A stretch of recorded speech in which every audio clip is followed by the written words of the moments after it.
Dave Palumbo here for both Mussel Serpents Daily and Mussel Fish. This is a crossover video, guys. If you haven't subscribed to either channel, make sure you subscribe to both. I have here a box with some really cool turtles in it. You guys got to see these turtles. I actually thought they were a little bigger than they were, so now we have to do a little improvisation, but you're going to see in a second. We're going to head over to my koi pond where we got the big koi pond, which I call the monster koi pond, and the little koi pond, which is the mini pond. And I was gonna put some of these turtles into the big pond, but I don't think they're gonna be big enough to go in there. So let's check the pond out. Let's see what's going on. Let's see how the pacus are doing in the mini pond.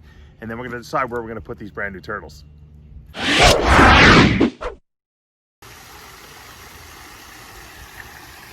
All right, guys, we're here at the pond. As you can see, it's Shangri-La back here. It's great. We're gonna feed a little bit before we get the turtles unboxed. Let some of these koi get some food in them. They're like, this is the monster koi pond, as I call it. Let's see if we can get, where's Moby Dick?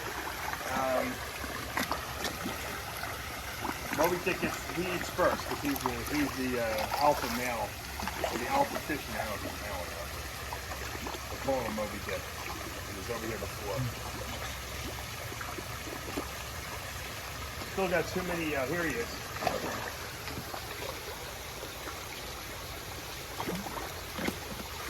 These koi are so big that you can't feed them too much food. They'll just keep eating and eating. But obviously you don't want to overfeed them as well, because you don't want to build up too much waste in the pond. But as I've thinned out some of the herd and got some of the black koi out of here, and I've been doing water changes weekly now, I find that what's happening is that we're having much better water clarity because the water is able to now filter so properly. And because people have been in the pond actually scooping fish out, they've been stirring up all the junk, which is also helping to get all the stuff out of here. So this pond had been neglected, I think, for a good, maybe even a year. It was just the bare minimum was being done. Now that I'm going to keep up on it every single week, it'll get clearer and clearer. We weeded, so the pond, the outside of the pond is looking good. We're going to start introducing some more wildlife. We found that soft-shell turtle. Now I just purchased, you guys are going to see the turtles I purchased to put in here. They're super cool. I can't even wait. You know what? I'm going to feed the albino pacus first, and then we're going to take the turtles out. I got my omega-1 cichlid pellets. This is super color food for the cichlids, and for the albino pacus. It's going to make them really red, and that's what we want, because they're white, but they have a lot of red in them, and as they get older, just like a red-bellied pacu, that red is going to come out. So I got a nice handful here. These pacus, you can never feed them too much, it seems like. Just when you think you give them too much, they'll eat everything. Here we go. Let's see if them eat it. I saw yesterday there are 8 left, so they all have survived. They're doing well. They're eating like monsters. These are baby monster pacus. They will be monster fish in the future. I've done it before in New York. I'll build them again. It's always best when you put smaller fish into a pond or into a tank and let them grow, as you get them. If you get an older fish, sometimes they don't adapt as well. I find they don't do as well. These fish, because they're going to be growing their whole life in this pond, and then we'll transfer them to the bigger pond, they're going to do great. I think they're going to adapt to the seasonal temperature fluctuations. They're going to get adapted to eating in here, and then they're going to grow with the pond, and that's great. Now, I hear the koi over there. They're like, more food, more food, more food. All right, what we're here for is to see the turtles, right? This is a turtle video. It's really not a fish video, but there's some crossover effects. So let's go unbox these turtles. All right, here we go. So we got a nice box of turtles from my good friend Gerard at Albino Turtles. And I wanted to get some soft shell turtles. I thought that they were gonna be bigger than this. I didn't realize they were hatchlings. We got 3. They're super cool. Ooh, they're all dried out. Look at these guys. How cool are these guys? These are awesome. A lot of people don't realize the soft shell turtles. These are Florida soft shell turtles, so they're going to do really well in my pond setup outside, because they're used to temperature variations of here in Florida.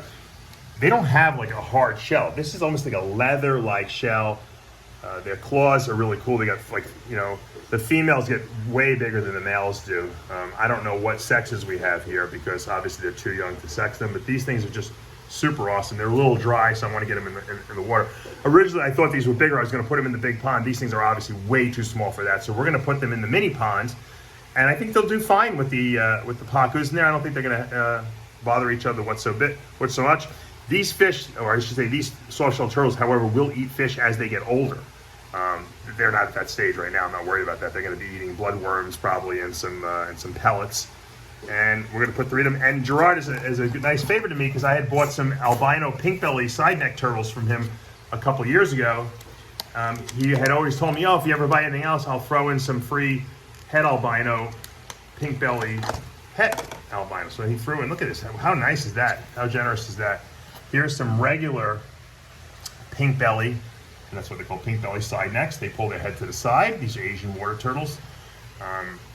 On the mini pond, I'll be putting a heater in there, so these guys will be fine. These guys need a little bit warmer water, so we're not going to worry about the temperatures with these guys. But he put 3 nice ones in here, and that's really nice of him. So we'll grow these guys also in the pond as well, and we're going to have a nice little turtle habitat.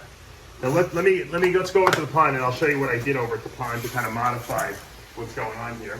Luckily, this pond here has got plenty of water, obviously. I mean, there's probably a couple hundred gallons in here. But there's some nice spots here where you can actually come out of the water, and I just put this piece of slate here so that they have to dry out, these turtles, and they want to sun themselves. They're going to have natural sunlight. I don't have to worry about providing UV light. They'll be able to swim up here and climb onto this little ledge here and do all the sunning they want. It's perfect. We got some live plants in here. This is a perfect little setup. These pacus are small. No one should bother you. I think everyone's going to get along really well. So let's release the Florida soft shells first. Oh, I'm so excited about this. This is just so cool because this one's waterproof, right? What? This one's waterproof, right? It's waterproof. Yeah. This is so cool because these guys are going into such a naturalistic environment. Oh, and look at that color. Look at the color on these guys. They're absolutely gorgeous. These guys, they get the cool little pig-like nose. These are just super cool. And this is like my dream setup. Like when I left New York and I had to sell all my fish tanks, and for those of you guys who followed Muscle Fish for a long time, you know I had to sell all my fish tanks. I was really upset about it.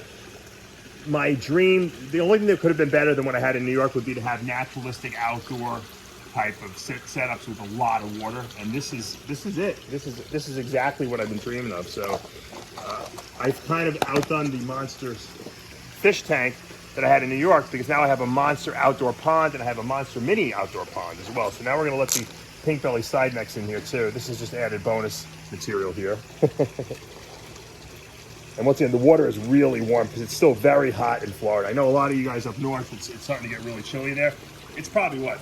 Like 85 degrees today? It's 90 degrees. 90 degrees, yeah. So these guys are going to love the water. The water temperature's in the 80s, and I have a heater set up that I'm going to be setting up. So as it starts getting a little chillier here, it doesn't really get very cold in Florida. They'll be able to, keep themselves warm. And then of course they're going to be able to sun every day. So even when it's colder outside, they still have the ability to bask because it's always warm here in Florida. So look at this. Look at these guys. They're just awesome. They're just like, holy mackerel, this is cool. And the Florida soft shells will bury themselves during the day a lot of times and just, hide under the gravel. So they have some naturalistic setups to kind of hide if they want to. When the food comes and I throw my food in the morning or whenever I decide to feed them, they'll be able to come out and eat. Now the question is, will they be able to find the food? I know the pacus have no problem finding the food whatsoever, but they may have to learn where the food is coming and when it's coming, and I may have to just pick an area to put the food in there. The problem is when I put the bloodworms in here for the turtles, I have the feeling the pacus are going to want to grab those bloodworms too. So we might have to feed the pacus on one side and the turtles on another. But anyway, this is the setup for now. I think this is really cool. I'm really excited. The great thing about this pond too is we have a little bit of like a refugium over here where kind of like when you're refilling the pond, you can actually, it's a separate little area over here that the water goes in here, and it's kind of separated from that, although the turtles can probably climb over and get into this area too. I don't know if I'm going to put little smaller fish in here or not. I haven't really decided. The good thing about this pond is, and I'm looking at it right now, is I don't think these turtles can climb out. The problem I was worried about is escape, because turtles have this pond. If they can get out, they can climb on this ledge here. I might have to remove the plants, okay? Because if they climb up, they might be able to climb out of the pond here. There's pretty little right now. I don't think they're going to be able to do it, but I'm going to have to probably escape-proof this pond because I don't want this turtle getting out and escaping.